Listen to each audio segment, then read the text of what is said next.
लेख में concept clear हो जाएगा। ये रुद्र संहिता और ये 5वां अध्याय यहाँ अंत होता है। इसके लास्ट से लेंगे से लिंक बन जाता है। अपने पुत्र नारद की यह बात सुनकर लोक पिता ब्रह्मा वहां इस प्रकार बोले। ब्रह्मा जी ने कहा, ब्रह्मन, ये 6वां अध्याय है रुद्र संहिता का शिव पुराण में, तुम सदा समस्त जगत के उपकार में ही लगे रहते हो। तुमने लोगों के हित की कामना से बहुत उत्तम बात पूछी है।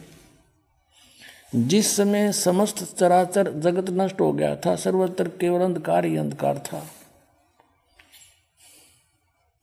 उस समय तत्सद्ब्रह्म इस श्रुति में जो सत सुना जाता है एकमात्र वही शेष था। अब 100 पृष्ठ पर आ गया, 99 पर 98 पर पढ़ लिया संक्षिप्त शिव पुराण।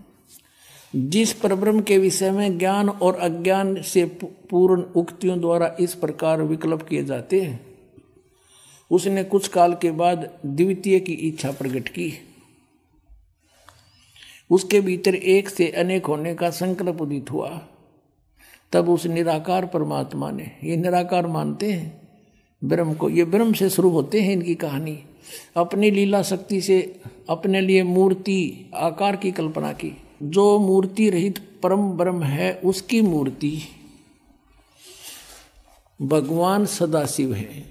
अर्वाचीन और प्राचीन विद्वान उन्हीं को ईश्वर कहते हैं। उस समय एकाकी रहकर सब इच्छा अनुसार विहार करने वाले उस सदाशिव ने अपने विग्रह से, विग्रह माने शरीर से, स्वयं ही एक स्वरूप भूता शक्ति की सृष्टि की।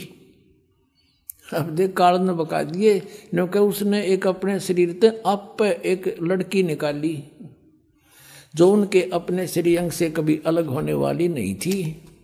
उस पराशक्ति को प्रधान प्रकृति, दुर्गा को प्रकृति भी कहते हैं, ये देखो शिव पुराण भी स्पष्ट करा, प्रधान भी उसी को कहते हैं। गुणवती माया बुद्धि तत्व की जननी तथा विकार रहित बताया है।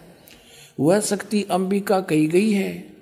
उसी को प्रकृति, सर्वेश्वरी और त्रिदेव जननी, तीनों देवताओं की माता, नित्य और मूल कारण भी कहते हैं। सदाशिव द्वारा प्रकट की गई उस शक्ति के 8 भुजाएं हैं। कति कंसेप्ट क्लियर हो गया कि ब्रह्मा विष्णु महेश की माता दुर्गा है और पिता युज्योत स्वरूपी निरंजन सदाशिव कहलाता है।